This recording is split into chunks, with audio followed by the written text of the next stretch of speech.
નમસ્કાર વિદ્યાર્થી મિત્રો, આજે આપણે પી વિભાગના તત્વો ભાગ 2 લેક્ચર નંબર 9 લેવા જઈ રહ્યા છીએ. આજે આપણે હેલોજન સમૂહ 17 હેલોજન તત્વો, એમાં પ્રશ્ન નંબર 5 ક્લોરીન વાયુની બનાવટ, ગુણધર્મો અને એના ઉપયોગો વિશે અભ્યાસ કરીશું. ક્લોરીન વાયુની બનાવટ, તો આના પહેલાંના 8મા લેક્ચરમાં આપણે ક્લોરીન વાયુ કઈ રીતે બને એનો અભ્યાસ કરેલો હતો. ઝડપથી થોડુંક યાદ કરી લઈએ. તો ક્લોરીન વાયુની બનાવટ પ્રયોગશાળામાં કઈ રીતે થાય તો યાદ કરો. મુખ્ય શું હતું? MnO2 manganese dioxide. મેંગેનીઝ ડાયોક્સાઇડની પ્રક્રિયા કોની સાથે કરતા હતા? HCl. મેંગેનીઝ ડાયોક્સાઇડ વત્તા HCl એટલે MnCl2 બને. બરાબર, Mnમાંથી MnCl2, ઓક્સિજન છે એમાંથી પાણી બનશે અને આ ક્લોરીન વાયુ સ્વરૂપે મુક્ત થશે. તો એક આ પ્રક્રિયા લીધી હતી. HClની જગ્યાએ H2SO4 લઈએ તો પણ થાય. MnO2 વત્તા H2SO4, પણ એમાં સાથે NaCl પણ રાખવો પડે. એટલે MnCl2 બને. Mnમાંથી MnCl2, સોડિયમમાંથી સોડિયમ બાયસલ્ફેટ, ઓક્સિજન છે એમાંથી પાણી છૂટવું પડે અને ક્લોરીન છે એ વાયુ સ્વરૂપે મુક્ત થાય. તો આ પ્રક્રિયા છે એ આપણે MnO2 નો ઉપયોગ કરીને બરાબર ક્લોરીન વાયુ બનાવેલો હતો. બીજું KMnO4 પોટેશિયમ પરમેંગેનેટ, એની પ્રક્રિયા પણ ક્લોરીન સાથે કરવામાં આવે તો પણ HCl સાથે પ્રક્રિયા કરવામાં આવે આની તો પણ એમાંથી ક્લોરીન વાયુ છે એ મુક્ત થશે. તો આ પ્રયોગશાળામાં બનાવટના બે મુખ્ય ઘટકો હતા, મેંગેનીઝ ડાયોક્સાઇડ વત્તા HCl અથવા KMnO4 વત્તા HCl. બરાબર. પ્રયોગશાળામાં ઔદ્યોગિક ઉત્પાદન કરવું હોય તો એની બે પદ્ધતિઓ હતી. ઔદ્યોગિક રીતે બે પદ્ધતિ હતી. એક પદ્ધતિ કઈ હતી? ડિકેન પદ્ધતિ. ડિકેન પદ્ધતિ એટલે હાઇડ્રોક્લોરિક એસિડ HClનું ઉદ્દીપકીય ઓક્સિડેશન 723 કેલ્વિન તાપમાન અને ક્યુપ્રસ ક્લોરાઇડ ઉદ્દીપકની હાજરીમાં HClનું ઓક્સિડેશન કરવામાં આવે એટલે ક્લોરીન વાયુ છૂટો પડે. તો એક પદ્ધતિ આ હતી. બીજી પદ્ધતિ હતી વિદ્યુત વિભાજન, NaClનું સાંદ્ર દ્રાવણ. બરાબર, NaClનું સાંદ્ર દ્રાવણ, એનું વિદ્યુત વિભાજન કરવામાં આવે તો એનોડ ઉપર ક્લોરીન વાયુ છૂટો પડશે. તો આપણે બે પદ્ધતિઓ છે એ ક્લોરીનની બનાવટની જોયેલી હતી. બરાબર. પ્રયોગશાળામાં MnO2 પ્લસ HCl અથવા KMnO4 પ્લસ HCl અને ઔદ્યોગિક રીતે ડેકન પદ્ધતિ અથવા તો વિદ્યુત વિભાજન. ચાલો એના પછી હવે આપણે જોઈએ ક્લોરીન વાયુના ગુણધર્મો, ભૌતિક ગુણધર્મો. બરાબર, બે લેશું આમાં. પહેલાં આપણે લેશું એક એના ભૌતિક ગુણધર્મો, બી ભૌતિક ગુણધર્મ અને સી એના રાસાયણિક ગુણધર્મ. બનાવટ એ તો આપણે આગળ ભણી ગયા. હવે આપણે લઈએ બી ભૌતિક ગુણધર્મ, પછી લેશું સી એના રાસાયણિક ગુણધર્મ. તો સૌથી પહેલાં જોઈએ આપણે ક્લોરીન વાયુના ભૌતિક ગુણધર્મો.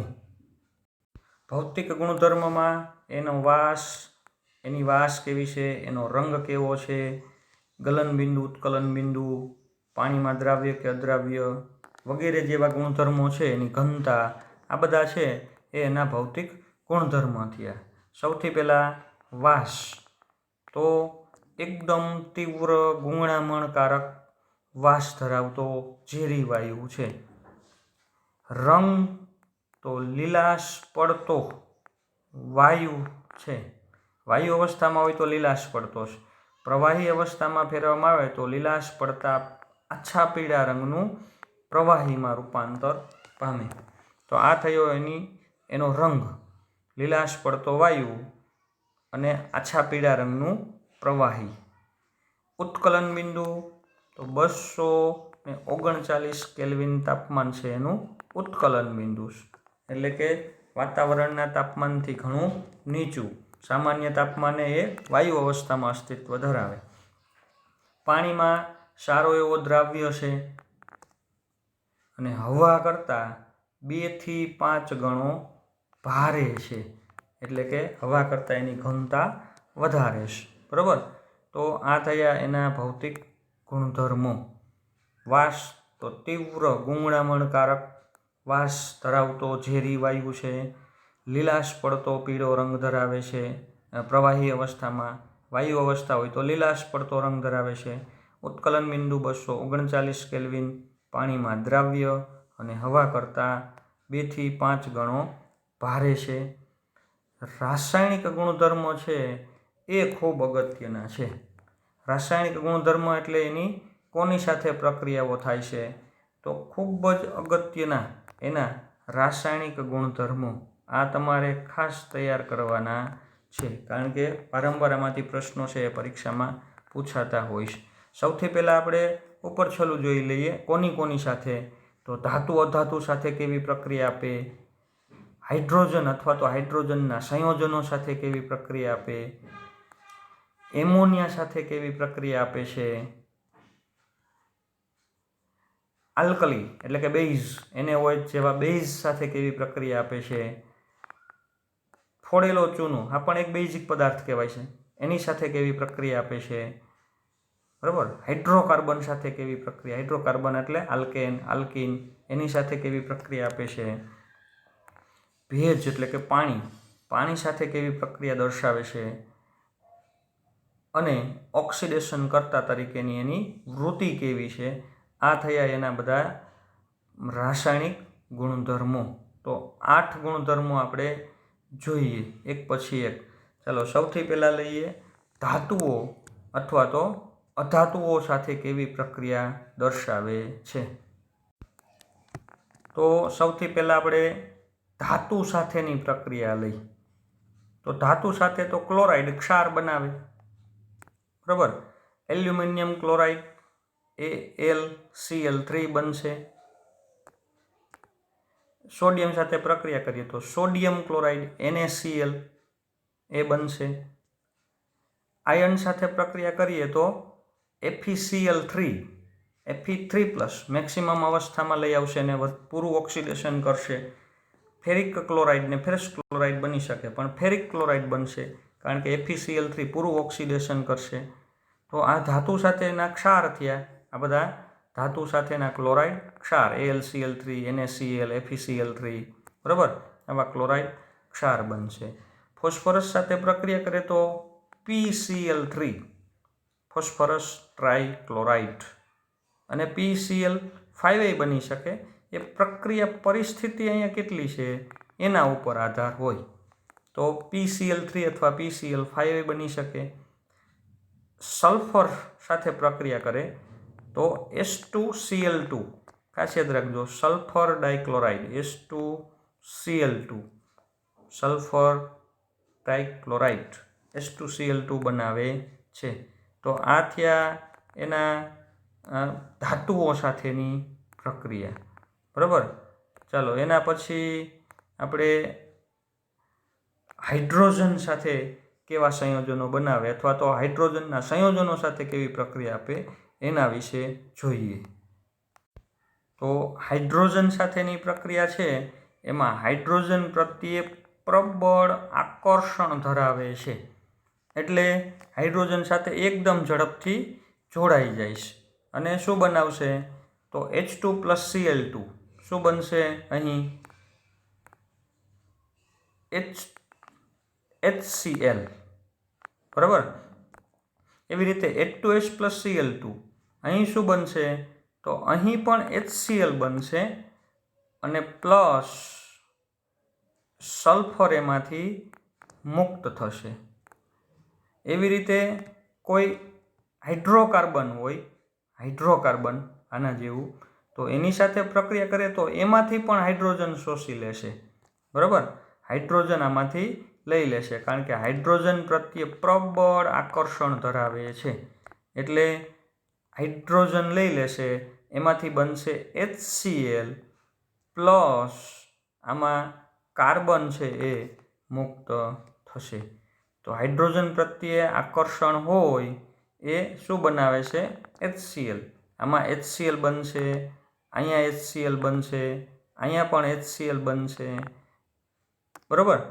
તો હાઇડ્રોજન અથવા તો હાઇડ્રાઇડ સંયોજનો હોય તો એમાં HCl બનાવે છે અને બાકી જે કોઈ તત્વ હોય એને મુક્ત કરે છે. ચાલો, એના પછી ખૂબ જ એક અગત્યની પ્રક્રિયા છે એમોનિયા સાથે. અહીં નિપજનો આધાર કોની ઉપર છે? તો એમોનિયાનું પ્રમાણ વધારે છે કે પછી ડાયક્લોરિન વાયુનું પ્રમાણ વધારે છે, બરાબર. એમોનિયા અને ક્લોરિનની પ્રક્રિયા કરવી છે તો એમોનિયાનું પ્રમાણ વધારે હોય તો એમોનિયમ ક્લોરાઇડ અને N2 બને છે. જો ડાયક્લોરિનનું પ્રમાણ વધારે હોય, ડાયક્લોરિન વધારે પ્રમાણમાં હોય તો NCl3 વિસ્ફોટક એવો અસ્થાયી પદાર્થ અને HCl બને છે. તો કોનું પ્રમાણ કેટલું છે એના ઉપર આધારિત છે. સૌથી પહેલાં જો આપણે આ પ્રક્રિયા જોઈએ, આ પ્રક્રિયા એમાં એમોનિયા અહીં તમે લખી નાખજો નીચે કે ભાઈ એમોનિયા વધારે પ્રમાણમાં છે, બરાબર. એમોનિયાની નીચે કૌંસમાં લખી નાખવાનું એમોનિયા વધારે.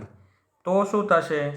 તો N બે જગ્યાએ આવશે, NH4Cl અને N2, કારણ કે એમોનિયા વધારે છે એટલે N દરેક જગ્યાએ આવશે. એમોનિયમ ક્લોરાઇડ બનશે અને N2 વાયુ છૂટો પડશે. હવે જો ક્લોરિન વધારે હોય, બરાબર, આપણે બીજી પ્રક્રિયા જોઈએ. કઈ પ્રક્રિયા? આ પ્રક્રિયાનો અભ્યાસ કરીએ. હવે એમાં ધારો કે ક્લોરિનનું પ્રમાણ છે એ વધારે છે તો નિપજ એવી બનશે કે ક્લોરિન બે જગ્યાએ આવશે, NCl3 HCl. તો આ રીતે તમારે યાદ રાખવાની. એમોનિયા વધારે હોય તો નાઇટ્રોજન બે જગ્યાએ આવશે, નાઇટ્રોજનવાળી નિપજ મળશે, એમોનિયમ ક્લોરાઇડ ને N2 વાયુ. ક્લોરિન વધારે હોય તો ક્લોરિન બે જગ્યાએ હોય એવી નિપજ આવશે,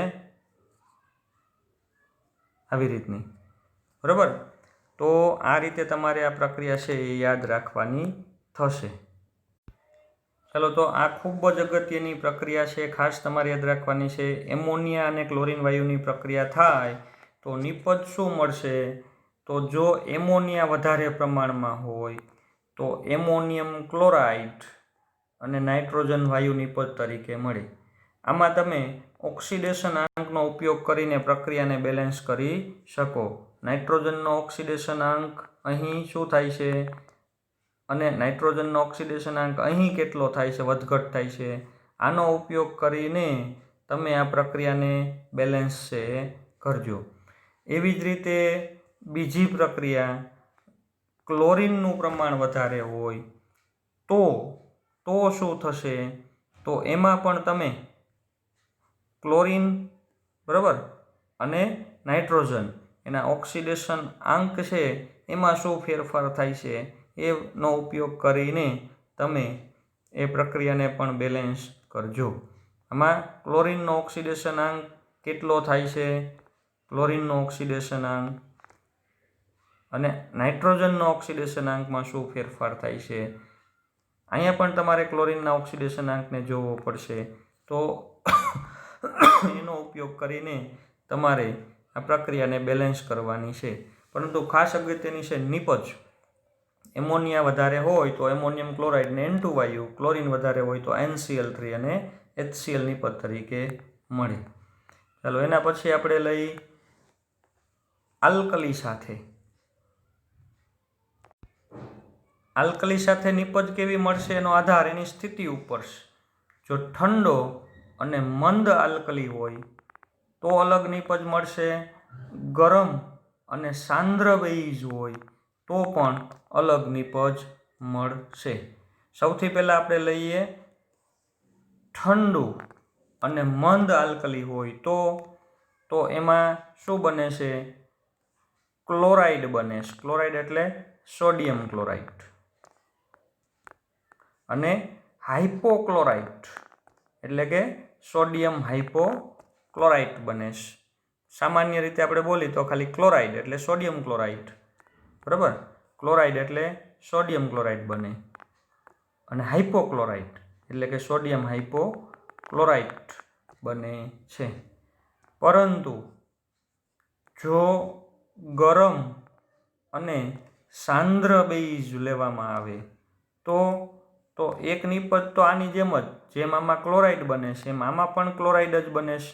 આમાં NaCl બનતું હતું એમ આમાં પણ NaCl જ બને છે. પરંતુ બીજી નિપજ છે એ બદલી જાય છે. ઠંડો અને મંદ લેવામાં આવે તો હાઇપોક્લોરાઇટ બને છે, અહીં ક્લોરેટ બને છે. હાઇપોક્લોરાઇટની જગ્યાએ શું બને છે? ક્લોરેટ. NaOCl હતું એની જગ્યાએ NaClO3 બને છે. તો સૌથી પહેલાં તો તમને ક્લોરેટ, હાઇપોક્લોરાઇટ આના વિશે થોડીક માહિતી હોવી જોઈએ. એટલા માટે એક તમને થોડુંક આટલું આયન છે એ રિફર ફરીથી કરાવું છું. ચાલો, મેં જો અહીં થોડાક આયન લખેલા છે, નામ યાદ રાખજો ખાસ. Cl- એટલે એને શું કહીએ આપણે? ક્લોરાઇડ આયન, બરાબર. Chloride ion. પછી ClO-, ClO2-, ClO3- અને ClO4-.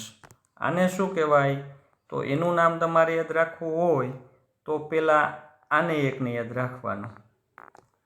શું નામ થશે એનું? ક્લોરેટ. અને આનું નામ તમારે યાદ રાખવાનું શું છે?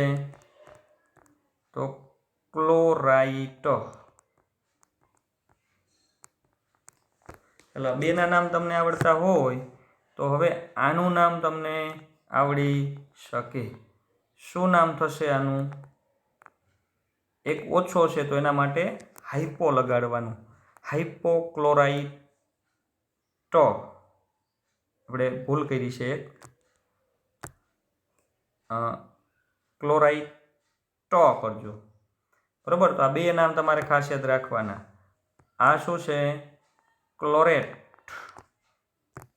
અને ClO2- હોય તો ક્લોરાઇટ, બરાબર. 11મા ધોરણમાં તમે વ્યવસ્થિત સમજી ચૂકેલા છો એટલે સમજાઈ જશે. તો આનું નામ શું થશે? હાઇપોક્લોરાઇટ. અને આનું નામ થશે શું થશે? તો પરક્લોરેટ, બરાબર. તો હવે તમને નામ આવડવા જોઈએ. અહીંથી આપણે લઈએ તો ક્લોરાઇડ, હાઇપોક્લોરાઇટ. ફરીથી લઉં છું. ક્લોરાઇડ, હાઇપોક્લોરાઇટ, ક્લોરાઇટ,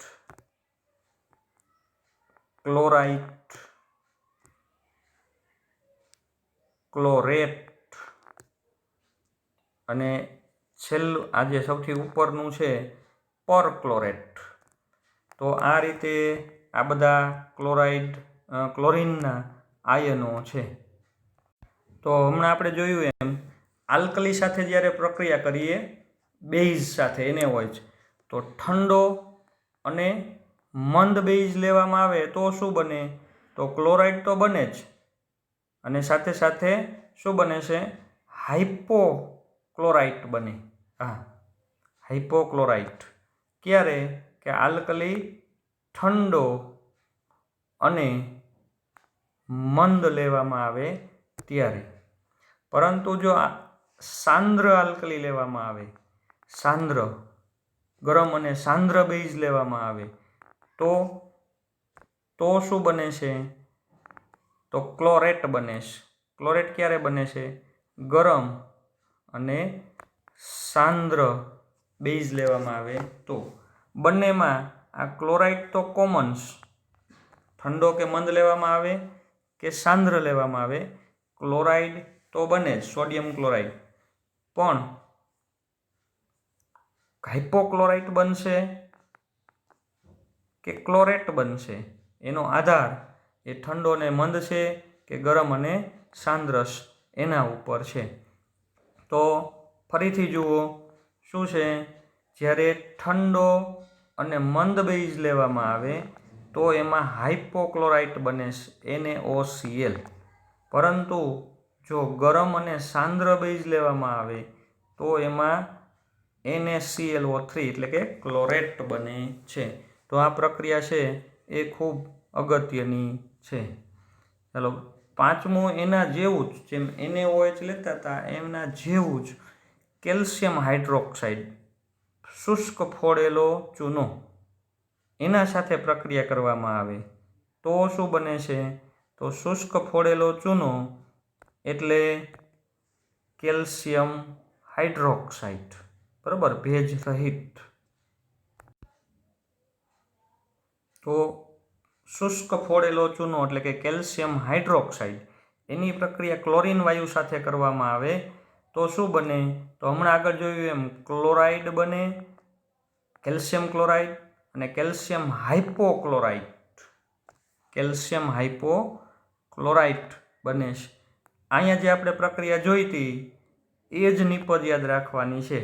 આની જેમ જ ક્લોરાઇડ અને હાઇપોક્લોરાઇટ, આ ક્લોરાઇડ છે અને આ હાઇપોક્લોરાઇટ છે, NaOCl. પણ Na પ્લસ ને OCl માઇનસ એટલે અહીં બંને એક એક લેવા પડે. પણ જ્યારે આપણે કેલ્શિયમ સાથે પ્રક્રિયા કરતા હોય ત્યારે કેલ્શિયમ 2 પ્લસ હોવાથી શું થશે? તો CaCl2 કેલ્શિયમ ક્લોરાઇડ ને CaOCl ટ્વાઇસ કરવું પડશે, કેલ્શિયમ હાઇપોક્લોરાઇટ. તો ઠંડો અને મંદ NaOH સાથે જે નિપજ મળતી હતી એવી જ નિપજ અહીં મળે છે.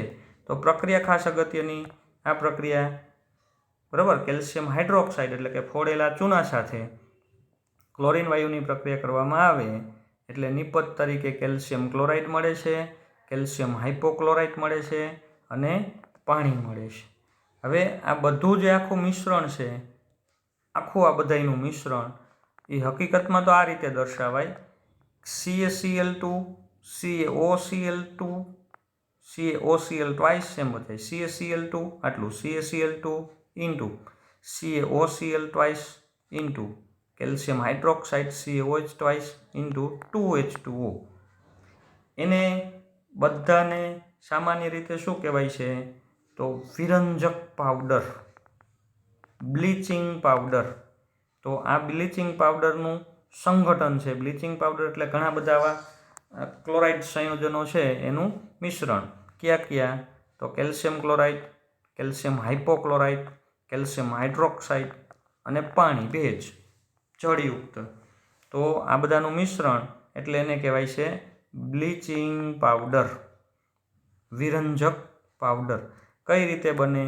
તો ફોડેલા ચૂનાની અંદર, બરાબર, શુષ્ક ફોડેલા ચૂનામાં કેલ્શિયમ ક્લોરીન વાયુ જ્યારે આ પસાર કરવામાં આવે, ક્લોરીન વાયુ એમાંથી પસાર કરવામાં આવે ત્યારે એમાંથી શું બને છે? તો બ્લીચિંગ પાવડર બને છે. બ્લીચિંગ પાવડર એટલે કે કેલ્શિયમ ક્લોરાઇડ, કેલ્શિયમ હાઇપોક્લોરાઇડ, પાણી અને કેલ્શિયમ હાઇડ્રોક્સાઇડ, આ બધાનું મિશ્રણ. ચાલો, એના પછી છઠ્ઠું લઈ હાઇડ્રોકાર્બન. હાઇડ્રોકાર્બન એટલે કે આલ્કેન અને આલ્કીન. આલ્કેન એટલે મિથેન, આલ્કેન હાઇડ્રોકાર્બન, સંતૃપ્ત હાઇડ્રોકાર્બન પણ કહી શકાય. તો સંતૃપ્ત હાઇડ્રોકાર્બન સાથે પ્રક્રિયા કરીએ તો શું થાય? અને અસંતૃપ્ત હાઇડ્રોકાર્બન એટલે કે ઇથિન દાખલા તરીકે એની સાથે પ્રક્રિયા કરીએ તો તો શું નિપજ મળે એ આપણે જોઈએ. સૌથી પહેલાં આપણે લઈએ સંતૃપ્ત હાઇડ્રોકાર્બન સાથે ક્લોરીન વાયુની પ્રક્રિયા કરીએ. સંતૃપ્ત હાઇડ્રોકાર્બન તરીકે આપેલું છે મિથેન. હવે મિથેનમાં કાર્બન સાથે 4 હાઇડ્રોજન તો જોડાયેલા જ છે. ક્લોરીન સાથે પ્રક્રિયા કરીએ તો એક પછી એક હાઇડ્રોજનનું વિસ્થાપન થતું જાય અને ક્લોરીન દાખલ થતો જાય. CH4 સૂર્યપ્રકાશની હાજરીમાં પ્રક્રિયા થાય. બરાબર. બંધને તોડવા માટે, હાઇડ્રોજન ને ક્લોરીનનો બંધ તોડવા માટે સૂર્યપ્રકાશની જરૂર પડે. એટલે કે Hν જેટલી એને ઉર્જા આપણે આપીએ એટલે એમાંથી હાઇડ્રોજન એક છૂટો પડશે અને બનશે CH3Cl. શું બનશે? CH3Cl. બરાબર. મિથાઇલ ક્લોરાઇડ અથવા તો ક્લોરો મિથેન બનશે અને HCl મુક્ત થશે. HCl એમાંથી મુક્ત થશે. આવી રીતે તો આ શું બને? વિસ્થાપિત નિપજ મળે. વિસ્થાપિત નિપજ છે બને.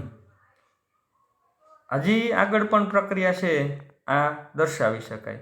હજી અહીંથી આગળ પ્રક્રિયા લખવી હોય તો પણ દર્શાવી શકાય. હજી વધારે ક્લોરિનેશન થાય તો જે આપણે લખ્યું હતું CH3Cl એની જગ્યાએ CH2Cl2 બીજો ક્લોરીન દાખલ થશે, CHCl2 અને છેલ્લે બને CCl4 carbon tetra chloride.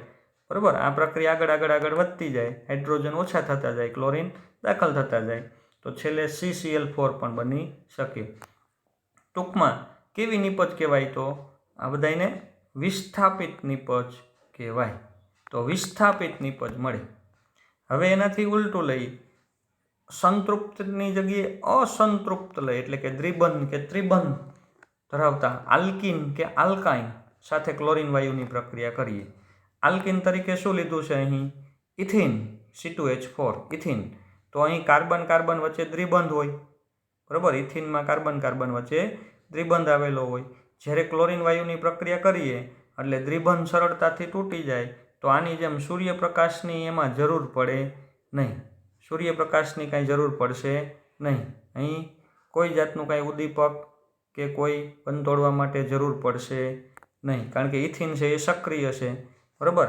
Ethene છે, ઇથિન એમાં કાર્બન કાર્બન વચ્ચે દ્વિબંધ છે એ તૂટશે એટલે બંને કાર્બન ઉપર એક એક ક્લોરીન ઉમેરાઈ જશે. તો C2H4Cl2 યોગશીલ નિપજ છે એ બની જશે. નામ આને આપવું હોય આ યોગશીલ નિપજનું, શું નામ અપાશે? બરાબર. આ યોગશીલ નિપજનું નામ આપવું હોય તો 1,2-ડાયક્લોરોઇથેન છે ને. 1,2 એક ક્લોરીન 1 નંબરના કાર્બન ઉપર, એક ક્લોરીન 2 નંબરના કાર્બન ઉપર 1,2-ડાયક્લોરોઇથેન બનશે. ટૂંકમાં શું? તો સંતૃપ્ત હાઇડ્રોકાર્બન સાથે પ્રક્રિયા કરવામાં આવે તો વિસ્થાપિત નિપજ મળે. અસંતૃપ્ત હાઇડ્રોકાર્બન સાથે પ્રક્રિયા કરવામાં આવે તો યોગશીલ નિપજ મળે. તો સાવ સહેલી છે. બરાબર. ચાલો એના પછી લઈએ આપણે ભેજ એટલે કે પાણી સાથેની પ્રક્રિયા. ચાલો ભેજ સાથે કેવી પ્રક્રિયા કરીએ જોઈએ. તો સ્થિર રહેલું ક્લોરીન જળ એટલે કે પ્રવાહી ક્લોરીન કેવા રંગનું હોય?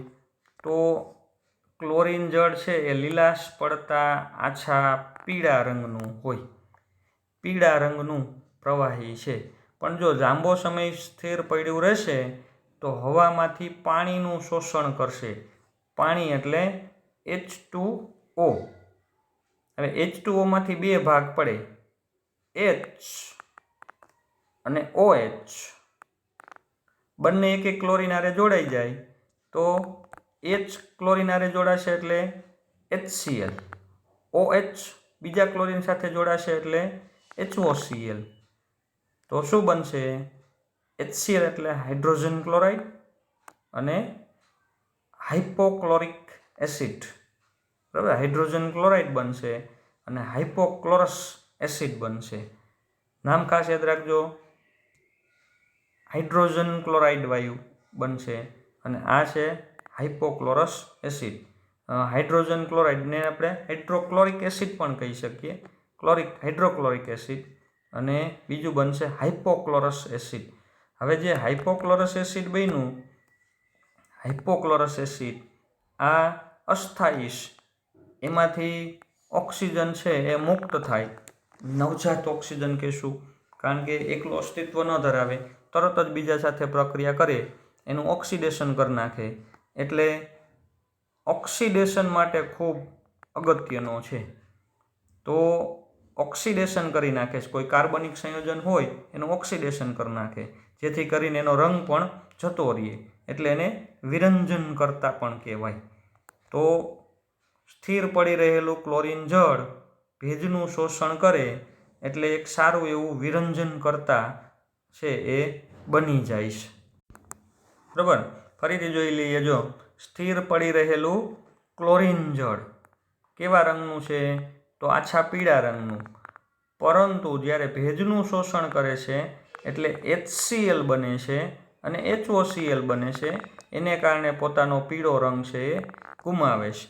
તો પીળો રંગ ગુમાવી દીધેલું જે છે ક્લોરીન જળ પીળા રંગનું ન હોય એટલે HCl ને HOCl ધરાવે છે. HOCl છે એમાંથી નવજાત ઓક્સિજન મુક્ત થાય.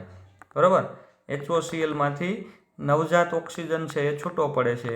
એ કોઈ કાર્બનિક ઘટકનું કે કોઈ રંગીન જે પદાર્થ છે રંગ ધરાવતો, એનું ઓક્સિડેશન કરી નાખે, એટલે સારો એવો વિરંજન કરતાનો ગુણધર્મ ધરાવે છે. હવે આ વિરંજન કરતાની વાત આવી તો એને લગતું એક થોડુંક જે આપણને આપેલું છે નોંધ કરીને જોઈએ. ચાલો, એક મુદ્દો આપણને ટેક્સ્ટબુકમાં આપ્યો છે કે ભાઈ ક્લોરીન છે એક શક્તિશાળી એવું વિરંજક છે, રંગને દૂર કરનાર. શા માટે? કારણ કે ક્લોરીન છે એ આ ભેજની હાજરીમાં HCl બનાવે અને હાઇપોક્લોરસ એસિડ બનાવે. હાઇપોક્લોરસ એસિડમાંથી પાછો HCl મુક્ત થઈ અને છેવટે શું થાય? તો એમાંથી છેવટે શું બને છે? નવજાત ઓક્સિજન મુક્ત થાય છે. હવે એ નવજાત ઓક્સિજન છે એ શું કરશે? ઓક્સિડેશનની ક્રિયા કરશે. એ ઓક્સિડેશનને કારણે કોઈ કાર્બનિક પદાર્થનો રંગ છે, કોઈ પણ રંગીન પદાર્થ છે, એ ઓક્સિજન એમાં ઉમેરાઈ જાય, ઓક્સિડેશન થઈ જાય, એટલે રંગીન પદાર્થ થઈ જશે રંગવિહીન પદાર્થ. ઉદાહરણ એક અહીં આપેલું છે, જુઓ કે ભેજની હાજરીમાં શાકભાજી અથવા તો કાર્બનિક દ્રવ્યનું વિરંજન કરે છે. અને ક્લોરીનની જે આ વિરંજન અસર છે એ કેવી હોય છે? તો કાયમી, કારણ કે પછી ફરીથી એમાં પાછો રંગ આવતો નથી. તો ક્લોરીનવાળા પાણીની મદદથી કોઈ શાકભાજીને કે એને ધોવામાં આવે તો એકદમ એનો વ્હાઇટ રંગ છે એ આવે છે, કારણ કે એમાં રંગીન જે પદાર્થ છે કાર્બનિક ઘટકો એનું તો વિઘટન કરી નાખે ક્લોરીન. તો એટલા માટે આ પ્રક્રિયા ખાસ અગત્યની. ક્લોરીન પ્લસ H2O, બરાબર, એટલે એમાંથી 2HCl બનશે અને શું થશે? તો નવજાત ઓક્સિજન છે એ મુક્ત થાય. નવજાત ઓક્સિજન છે એ ઓક્સિડેશન પ્રક્રિયા માટે જવાબદાર છે અને એ ઓક્સિડેશનને કારણે રંગીન પદાર્થ હોય તો એનું રૂપાંતર રંગવિહીન પદાર્થમાં થઈ જાય છે. ચાલો, એના પછીનો 8મો ગુણધર્મ જોઈએ આપણે. ક્લોરીનનો પ્રબળ એવો ઓક્સિડેશન કરતા તરીકેનો ગુણધર્મ. ક્લોરીન છે એ ખૂબ જ એક પ્રબળ ઓક્સિડેશન કરતા છે. કોનું ઓક્સિડેશન કરી શકે છે? તો ફેરસનું ફેરિકમાં ઓક્સિડેશન કરી શકે. તો હવે તમને ખ્યાલ આવવો જોઈએ, ફેરસ એટલે Fe2+ અને ફેરિક એટલે Fe3+. બરાબર, તો ફેરસની પ્રક્રિયા એસિડિક માધ્યમ માટે H2SO4 લીધેલો છે. એસિડિક માધ્યમમાં ક્લોરીન સાથે કરવામાં આવે, Cl2 સાથે, તો ફેરસનું રૂપાંતર શેમાં થઈ જાય છે? તો ફેરિકમાં થઈ જાય છે. જો અહીં પ્રક્રિયા ફેરસ સલ્ફેટ, એમાંથી શું બનશે? તો ફેરિક સલ્ફેટ, અને બાકીનું HCl, ક્લોરીનમાંથી બધી HCl બનશે, બરાબર. એટલે ફેરસમાં Fe2+માંથી Fe3+, ફેરસ સલ્ફેટમાંથી ફેરિક સલ્ફેટ ઓક્સિડેશન અંકમાં વધારો થયો. ક્લોરીન 0 ઓક્સિડેશન અંક ધરાવે છે, એમાંથી HCl માઇનસ બનશે. તો આ રીતે પ્રક્રિયા છે એ થતી જશે. સલ્ફાઇટ એટલે શું થશે? તો SO3 સલ્ફાઇટ આયન, એનું રૂપાંતર શેમાં કરશે? તો SO4 સલ્ફાઇટ, એમાંથી સલ્ફેટમાં એનું રૂપાંતર થશે, બરાબર. સલ્ફાઇટનું સલ્ફેટમાં રૂપાંતર છે કરે છે. થોડાક ઉદાહરણ આપ્યા છે જો અહીં. Na2SO3 સોડિયમ સલ્ફાઇટ ક્લોરીન સાથે પ્રક્રિયા કરે તો આ પાણી છે એ અહીં એક ઓક્સિજન ઉમેરાઈ જાય એટલે Na2SO4, બરાબર. અને આ 2Cl ને 2HCl, તો સોડિયમ સલ્ફેટ વત્તા 2HCl એ થઈ જશે. એવી રીતે SO2નું SO3માં ઓક્સિડેશન કરે. કઈ રીતે? તો SO2, આ પ્રક્રિયા જુઓ, આ પ્રક્રિયા SO2 + H2O + Cl2, પાણીનો એક ઓક્સિજન છે, પાણીનો ઓક્સિજન એ અહીં ઉમેરી દો તો શું થઈ જશે? SO2નું રૂપાંતર થઈ જશે SO3માં, બરાબર. હવે વધ્યા 2 હાઇડ્રોજન 2 ક્લોરીન, એ શું બનાવશે? તો 2HCl. તો સૌથી પહેલાં SO2નું રૂપાંતર SO3માં થશે. હવે એ SO3 પ્રક્રિયા પાણી હારે કરે પાછી, એટલે ફરીથી પાછું શું બની જશે બંનેમાંથી? H2SO4. તો આખી પ્રક્રિયા તમારે લખવી હોય તો પહેલાં 2 પ્રક્રિયા લખી અને પછી 2 પ્રક્રિયાનો સરવાળો કરશો એટલે તમને અહીં કુલ પ્રક્રિયા જે છે એ મળશે. ભાઈ SO2 + 2H2O, બરાબર. શું મળશે અહીં? SO2 2H2O + Cl2, એટલે નિપજ મળશે H2SO4 અને વત્તા 2HCl. તો આ પ્રક્રિયા છે SO2નું SO3માં, SO3માંથી H2SO4 બનાવશે. એવી જ રીતે આયોડિન, એનું આયોડિક એસિડમાં ઓક્સિડેશન થશે.